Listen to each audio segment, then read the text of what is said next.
23-24 साल हो गए? जी 22-23 हो जाएंगे अप्रैल में। 23 साल। सो आफ्टर 23 ईयर्स अगर मैं आज आपसे पूछूं कि what is MLM for you? MLM is passion for me, first of all, and MLM is a way of life for me। एक जीवन जीने का तरीका है और एक ऐसा सिस्टम है जो एक साधारण आदमी को मौका देता है असाधारण जीवन जीने का। और अगर हम अपना कार्य सही से करें तो हम एक ऐसे सफलता के मुकाम पे पहुंचते हैं जहां ना सिर्फ हमें मटेरियलिस्टिक सफलता मिलती है बल्कि उसके साथ साथ हम बहुत से लोगों की लाइफ में कंट्रीब्यूट कर पाते हैं, which is obviously very very satisfying for me. Great, wonderful. आपने मेरे दूसरे क्वेश्चन का आंसर भी साथ ही में दे दिया। मैंने दूसरा प्रश्न वैसे लिखा हुआ था लेकिन दोबारा से एक बार चाहूंगा कि आप उस पर थोड़ा सा और रोशनी डालें। जैसा आपने कहा, ये बड़ा कॉमन हम बोलते हैं, सुनते हैं कि MLM is a way of life, और आपने कहा कि हम औरों को हेल्प करते हैं। इंडिविजुअल के लिए how it is way of life, मतलब डेविड जी, जैसे मेरा ऐसा मानना है, अभी वे ऑफ लाइफ के बारे में कहा तो नेटवर्क मार्केटिंग जीवन जीने का एक तरीका है। और मेरा ऐसा मानना है कि दुनिया में हर व्यक्ति नेटवर्किंग करता है, फ़र्क सिर्फ पेड और अनपेड का होता है। नेटवर्किंग सिंपल है, हम जो भी अनुभव करते हैं, अपने एक्सपीरियंसेस हम शेयर करते हैं अपने नियर एंड डियर वंस के साथ में। चाहे वो कोई भी प्रोडक्ट हो, अगर मैंने वो इस्तेमाल किया, उसका जो भी मुझे फ़ायदा हुआ या वो सिस्टम का बेनिफिट हो, जब ये मैं और लोगों के साथ में शेयर करता हूँ तो मुझे उसके पैसे मिलने शुरू हो जाते हैं। नेटवर्किंग के अंदर में आम दुनिया में ये संभव नहीं है। और इसके साथ साथ नेटवर्किंग वे ऑफ लाइफ इस तरीके से है कि आप इसमें जैसा चाहें वैसा जीवन आप जी सकते हैं। आप जितनी चाहें उतनी सफलता अर्जित कर सकते हैं। अगर आपको छुट्टी चाहिए, आपने किसी को एप्लीकेशन अर्जी नहीं देनी, कोई एप्लीकेशन नहीं देनी, आप स्वतंत्रता से अपना जीवन जी सकते हैं इस सिस्टम के तहत। और इसके साथ साथ ऑटोमेटिकली इस बिजनेस में यदि आपको सफल होना है, आप जितने अन्य लोगों को आप सफल बनाते जाएंगे, जितने अन्य लोगों की लाइफ में आप कंट्रीब्यूट करते जाएंगे, उतनी आपकी सफलता के जो आयाम हैं वो खुद ब खुद बढ़ते चले जाते हैं। Great, wonderful. सिद्धार्थ जी, जैसे 22 साल पहले जब आपने शुरू किया, लगभग 23 साल पहले जब शुरू किया, तब और अब में अगर हम बात करें तो क्या बदल गया, कितना बदल गया, कितना अच्छा है, कितना बुरा? देखिए, डेफिनेटली बदला तो बहुत कुछ है। मुझे याद आता है 1998 का वो समय जब मैं इस इंडस्ट्री में नया था। ज़्यादातर ये हमारे देश के लिए ये इंडस्ट्री ही बहुत नई थी उस समय। तो उस समय डेफिनेटली जो सफलता थी वो बहुत छोटी थी और इतने ज़्यादा लोग सफल नहीं थे। लोगों को बिलीव नहीं होता था कि ऐसा कोई कॉन्सेप्ट है, इसके ज़रिए ऐसा ऐसा कुछ पाया जा सकता है। हम सिर्फ विदेश के लोगों की कहानियाँ सुना करते थे और एक लोगों को नेटवर्किंग का कॉन्सेप्ट समझाने में एक एक घंटा लगता था, उनको बहुत सारे एग्जाम्पल्स देने पड़ते थे। लेकिन आज ऐसा नहीं है। आज इतने सारे लोग सफल हैं, चाहे वो हर एक बैकग्राउंड के, चाहे वो हाउसवाइफ हों, चाहे वो नौकरी करने वाले व्यक्ति हों, या कोई अपना कोई बिजनेस पहले करता हो, या कोई स्टूडेंट हो, या कोई रिटायर्ड व्यक्ति हो। आज हर तबके के लोग इस बिजनेस में सफल हैं। सो डेफिनेटली बहुत लोगों ने इस बिजनेस में अद्भुत सफलता पाई है और लोगों को आज ये पता है कि ये एक ऐसा सिस्टम है जिसके थ्रू कुछ भी प्राप्त किया जा सकता है। लेकिन डेफिनेटली चैलेंज तब कुछ और था, अब कुछ और है। चैलेंज तो खैर हमेशा बना ही रहता है। सो बदला यही है, राइट। एक्सेप्टेंस जो है मैं पहले के मुकाबले देखता हूं तो काफ़ी ज़्यादा है। उस समय मुझे याद है शुरू में लोग मुझसे पूछा करते थे कि ये तो ठीक है आप ये करते हैं, लेकिन इसके अलावा और क्या करते हैं? तो जब मैं उन्हें कहता था कि मैं एज अ कैरियर मैंने इस बिज़नेस को लिया है, तो सामने वाले व्यक्ति को मेरी बात समझ में नहीं आती थी। लेकिन आज लोगों के अंदर में बहुत एक्सेप्टेंस है इसको एज अ कैरियर लेने की। बहुत सारे यूथ मैं देखता हूँ जो पढ़ाई करके निकलते हैं या पढ़ाई के साथ साथ इसको अडॉप्ट करते हैं, शुरू करते हैं और शुरू से ही वो इसको कैरियर मोड में लेते हैं। और डेफिनेटली ऐसे काफ़ी सारे लोग हैं, भविष्य में और भी ज़्यादा आएंगे और ऐसे बहुत से लोग सफल हुए भी और आगे भी होते रहेंगे। सिद्धार्थ जी, पहले उतना एक्सेप्टेंस नहीं था, बिल्कुल सही आपने कहा, और आज बहुत ज़्यादा एक्सेप्टेंस है। पहले तो मुझे याद आता है कि शादी की जब कहीं बात चलती थी तो डायरेक्ट सेलिंग जो फुल टाइम करियर के रूप में अडॉप्ट करते थे, तो वो भी क्योंकि शादी के लिए भी शायद एक बैरियर था। आज लेकिन शायद वैसी स्थिति नहीं है, आज डिफरेंट है। आपका क्या मानना है? नहीं, डेफिनेटली बिल्कुल। उस समय की मानसिकता ये होती थी कि ये बिजनेस, इसको बिजनेस के रूप में तो पहली बात लोग लेते नहीं थे, क्योंकि एक इंडियन मेंटालिटी थी। बिजनेस वो है जिसमें आपका पैसा इन्वेस्ट हो गया, आपने कोई जगह ले ली, सेटअप बना लिया, स्टाफ रख लिया, उसको आप एज अ बिजनेस लेते थे। लेकिन जहां आपका लगा कुछ नहीं, आपको सेटअप नहीं चाहिए, उसको बिजनेस की एक्सेप्टेंस नहीं होती थी। मोर ओवर इसको एक टेम्पररी तौर पर या एक स्कीम के तौर पर देखा जाता था कि ठीक है थोड़े बहुत पैसे आ गए या थोड़ा बहुत कुछ गेन हो गया, इससे ज्यादा कुछ नहीं। लेकिन आज अगर मैं देखता हूं तो आज डेफिनेटली डिफरेंट माइंडसेट हुआ है। आज बहुत सारे लोग शुरू से ही इसको एज अ कैरियर लेकर के चल रहे हैं, जो कि उनके लिए तो बहुत अच्छा है ही है, और मैं कहूंगा एज अ कंट्री हमारे लिए बहुत बहुत बहुत बहुत ही बेटर है। True true absolutely, and I think आज की तारीख में कोई बड़ी बात नहीं है कि अगर आदमी बोले कि अच्छा नेटवर्किंग कर रहा तो पहले से चला करके रिश्ता लेकर के आ जाएं लोग। Definitely great great. सो लेकिन एक चीज़ जो मैं देखता हूँ लोगों में बहुत कॉमन, मैं आजकल सुनता हूँ, पहले लोग बहुत कहते हैं कि जो पहले आ गए वो अच्छा कर गए, वो अच्छा कमा रहे हैं, अब जो आ रहे हैं उनके लिए शायद उतना संभव नहीं है। और जयवीर जी ऐसा बिल्कुल भी नहीं है, ये एक माइंडसेट है जो शुरू से ही चला आ रहा है। 1998 में जब मैं इस इंडस्ट्री में आया था तो जो लोग 95 जिन्होंने 96 में ज्वाइन किया था उनके लिए भी ये लोग बोला करते थे। लेकिन यदि अगर ऐसा कहीं पर भी सत्य होता तो जो लोग नए ज्वाइन कर रहे हैं, जिन्होंने 1 साल पहले ज्वाइन किया, 2 साल पहले ज्वाइन किया, या 3 या 4 या 5 साल पहले ज्वाइन किया, उन्हें तो सफल होना ही नहीं चाहिए था। तो ये एक सिर्फ एक बहुत ही लिमिटेड माइंडसेट है, ऐसा सत्य में बिल्कुल भी नहीं है। अपॉर्चुनिटी हमेशा से थी, सबके लिए है और हमेशा रहेगी। आप देखिए आज अगर हमारे देश की मैं पॉपुलेशन की बात करूं तो 130 करोड़ से ज्यादा है, और अप्रॉक्सीमेटली 100 करोड़ लोग ऐसे संभावित हैं जो इस बिजनेस के लिए बिल्कुल परफेक्ट है। और अगर मैं उस हिसाब से देखूं तो पूरे हिंदुस्तान भर में मात्र 3% लोग अभी जुड़े हैं, तो 97% लोग यानी कि 97 करोड़ लोग अभी भी एक बेहतर विकल्प की तलाश कर रहे हैं, या एक बेहतर कैरियर की तलाश कर रहे हैं, या और आगे सफलता पाना चाहते हैं, तरक्की पाना चाहते हैं। तो जहां पर 97 करोड़ लोग इंतजार कर रहे हैं, तो वहां अगर किसी का ये माइंडसेट है तो मैं उसको क्या कहूं, मैं तो ये कहूंगा कि एक बहुत ही लिमिटेड या गरीब माइंडसेट है। राइट राइट, ईश्वर उसको सद्बुद्धि दे। और दूसरा, ये तो आपने आज की परिस्थिति बताई, ये पॉपुलेशन तो डे बाय डे बढ़ी रही है, ये संख्या बढ़ी रही है। Definitely definitely. तो मतलब आपका ये मानना, आज भी हमारे पास उदाहरण है ऐसे जो कि बिल्कुल नया है इंडस्ट्री में, जिसने शायद पहले कभी नेटवर्किंग नहीं की, वो भी अगर आज ज्वाइन करे तो वो भी सक्सेसफुल हो सकता है आज भी? Definitely, why not. देखिए ये इस सिस्टम की सबसे बड़ी खासियत ही यही है कि इस बिजनेस में कोई भी व्यक्ति साधारण से असाधारण बन सकता है। आप तो जानते ही हैं, बस कुछ प्रिंसिपल्स हैं जो उन्हें फॉलो करने हैं, और यदि वो करेंगे, ये बिजनेस हर एक व्यक्ति को मौका देता है अपनी डेस्टिनी को चेंज करने का।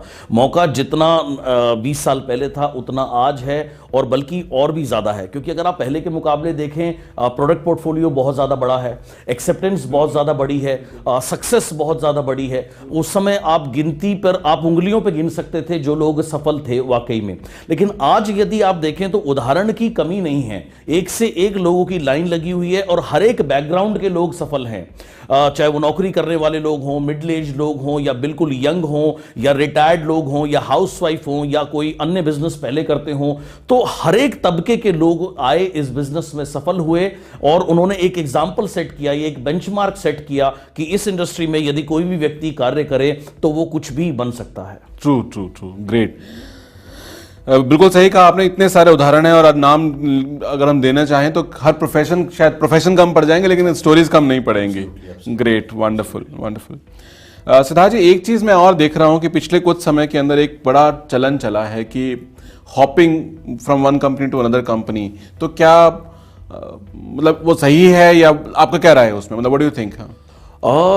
जयवीर जी, सही तो बिल्कुल भी नहीं है, क्योंकि देखिए आप, यदि आपकी कंपनी का चुनाव सही है, आप ये देखिए कि जिस कंपनी में आप कार्य कर रहे हैं उसमें कितने लोग सफल हैं। अगर उसमें अच्छी खासी सफल लोगों की कतार है तो डेफिनेटली प्लेटफॉर्म में कमी नहीं है। फिर तो हमें अपने ऊपर काम करना है, खुद को सफल बनाने के लिए काम करना है। लेकिन यदि हम बार बार चेंज करते हैं तो हर बार हमारे लिए चैलेंज बढ़ जाता है, हर बार हमारे लिए मुश्किल खड़ी हो जाती है, और एक ही जगह के ऊपर टिक करके यदि काम किया जाए तभी सफलता को आप अपने एक बहुत बड़े मुकाम तक लेके जा सकते हैं।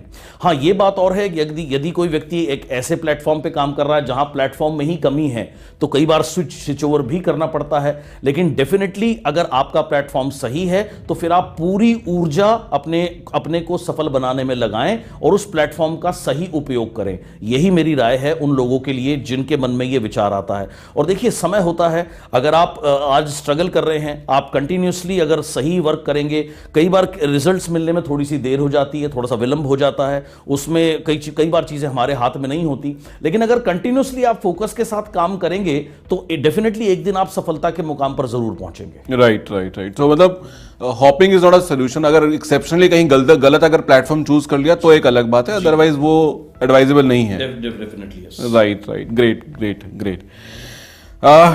एक चीज मैं जरूर जानना चाहूंगा आपसे, मतलब मुझे लगता है कि आपसे बेहतर पर्सन नहीं होगा इस प्रश्न को पूछने के लिए।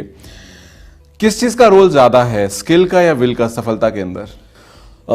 देखिए जयवीर जी, अगर व्यक्ति के पास विल है तो डेफिनेटली वो स्किल पैदा कर सकता है, लेकिन कितनी भी स्किल हो और अगर विल नहीं है तो वो स्किल को आप उपयोग में ही नहीं ला सकते। राइट। तो डेफिनेटली विल का उपयोग जो है वो हमेशा से ज्यादा था, है और रहेगा स्किल के मुकाबले में। जब एक बच्चा इस दुनिया में आता है वो क्या स्किल लेके आता है? वो जीरो स्किल लेके आता है। It is all upon his will. अगर डिजायर है तो हर चीज हम सीख सकते हैं जो आज हमें नहीं जानते या जो आज हमें करना नहीं आता। So definitely will in my dictionary is the number one. Absolutely. लेकिन स्किल की भी अपनी अहमियत है। और जवेर जी, स्किल की अहमियत बिल्कुल है, लेकिन स्किल एक ऐसी चीज है जो सीखी जा सकती है। लेकिन विल अगर नहीं है तो विल को सीखना बहुत मुश्किल है। Will is something which comes from with in. बिल्कुल सही कहा आपने। लेकिन जैसे कुछ लोग मैं देखता हूँ सिर्फ विल तो बहुत स्ट्रांग है, लेकिन बस वो विल की वो उतना चार्जअप रहेंगे, उतनी एनर्जी रहती है, लेकिन सीखने में उतना विश्वास नहीं करते हैं। तो क्या उनके लिए आसान होगा करना?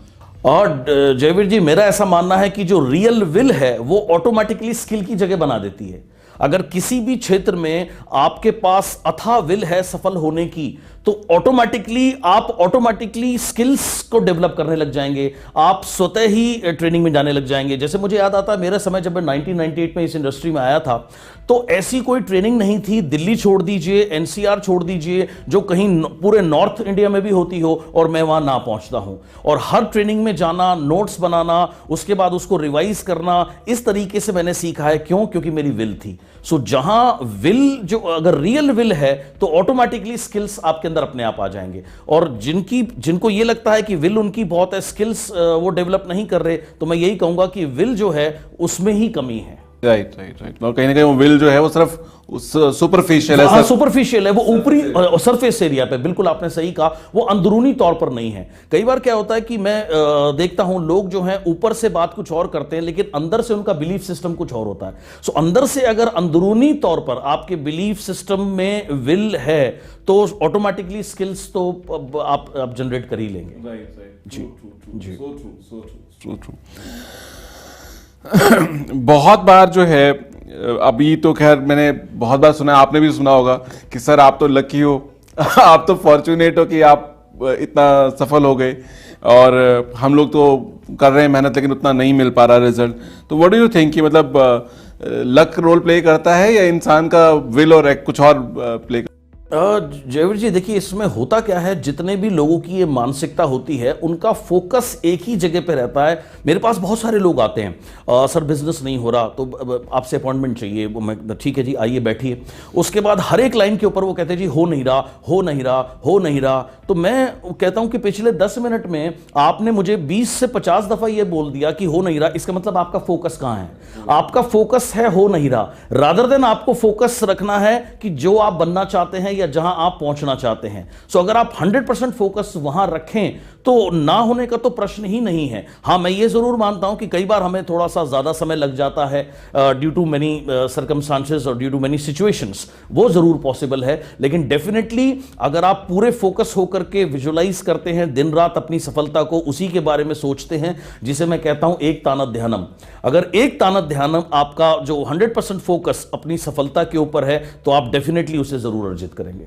So true. दूसरा मुझे ये भी लगता है कि आदमी का फोकस जिस पे तो है कि हाँ सिद्धार्थ साहब के पास ये गाड़ी है, सिद्धार्थ जी के पास वो चेक्स सुनते हैं, सब देखते हैं, गाड़ी घर बंगला सब दिखता है। लेकिन शायद वो जो हार्डवर्क था, जब आपने 98 में स्टार्ट किया, उस जमाने में जो स्कूटर पे शायद जब स्टार्ट आपने किया था, तो वहां से जो जर्नी स्टार्ट हुई वो मेहनत शायद नहीं दिखती। अगर कुछ एक दो एग्जाम्पल आप शेयर कर सके तो बड़ा लोगों को हेल्प होगा। जयवीर जी, आपकी बात के लिए तो पहले मैं कुछ कहूंगा कि देखिए सास से जो निकली है वो सबने सुनी है, पर सास पे जो गुजरी है वो किसने सुनी है? जी। तो डेफिनेटली देखिए, जब मैं इस बिजनेस में आया 1998 में, आप तो जानते हैं मेरे पास एक 2 व्हीलर हुआ करता था और उसी पे मैं ट्रैवल किया करता था। और एक बात बहुत कम लोग जानते हैं, जो मेरे बहुत क्लोज लोग हैं सिर्फ वही जानते हैं, तो मैं अपने व्यूअर्स को आज ये शेयर करना चाहूँगा। जावेद जी, उस दौरान मेरे अंकल थे, मेरे रियल अंकल थे, एंड उनके पास उस समय जॉब नहीं थी, तो उन्हें फील्ड जॉब मिला जिसके लिए उन्हें 2 व्हीलर की कंपल्सरी रिक्वायरमेंट थी। तो वो मेरे घर पर आए, उन्होंने जिक्र किया कि ऐसे ऐसे मुझे घर चलाने के लिए ये जॉब बहुत ज़रूरी है और उसके लिए मेरे को 2 व्हीलर की आवश्यकता है। तो मैंने अपना 2 व्हीलर उनको दे दिया। मैंने कहा जी आप अपना परिवार चलाएं, मैं तो बस में भी ट्रैवल कर लूँगा। तो मैंने बस में भी ट्रैवल किया 98 में भी किया। उस समय मैं बहुत ही ज़्यादा फाइनेंशियल हार्डशिप से गुजर रहा था। तब मेरे पास एक सेकेंड हैंड लांसर कार हुआ करती थी, और जो कि मैं